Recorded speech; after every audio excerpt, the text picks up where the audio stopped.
In this video, I'm going to break down my 2024 investment strategy. I'm currently 22 years old. I just graduated from college, and in about a month, I'm going to be starting my first full-time position. So I'm actually going to be liquidating 50% of all of my stocks and mutual funds out of all the accounts I have them in and putting them into a money market account with a bank at a 5% APY. So currently I have about 65% in stocks and mutual fund, 10% cryptocurrency, and my last 25% is just in a very low interest savings account. The reason I'm putting 50% of all of my portfolio that I've had invested into a money market account, there's a lot of uncertainties in the stock market and the economy, and as we've seen, inflation has been crazy the last few years, and it's still really high considering it's usually 2.5%, 3% on a high year.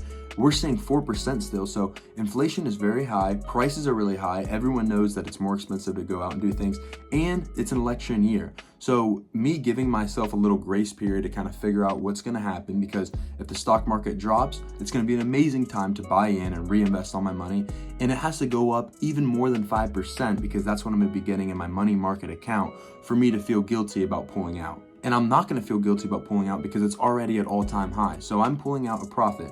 And my ultimate goal is to start dollar cost averaging once I start getting a consistent income in. Also, a recession or a dip in the market is inevitable to come. And as we've seen, we're trying to balance out our inflation with higher interest rates, because when higher interest rates go, it usually can pull down the inflation. So the reason the Federal Reserve makes interest rates high is to kind of slow down the economy and kind of pull back and get to a steady pace. Because right now we've seen a big spike in inflation, and we're trying to bring it back down to what it's normally supposed to be at a consistent growth of 2 to 3% every year.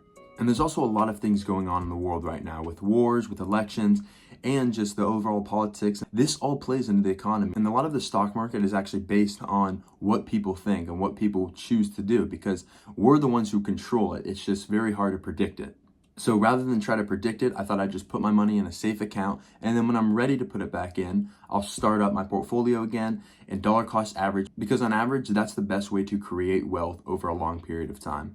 I'm gonna keep my cryptocurrency. I really do believe Bitcoin and Ethereum are gonna keep going up, and I think it's gonna be extremely volatile as always, but I do believe that in the long term, crypto is going to be a good investment. And when that goes down, I'm also going to always have money aside to invest in it, because every time it goes down, I want to put more money into it. I really do believe in a bright future of cryptocurrency.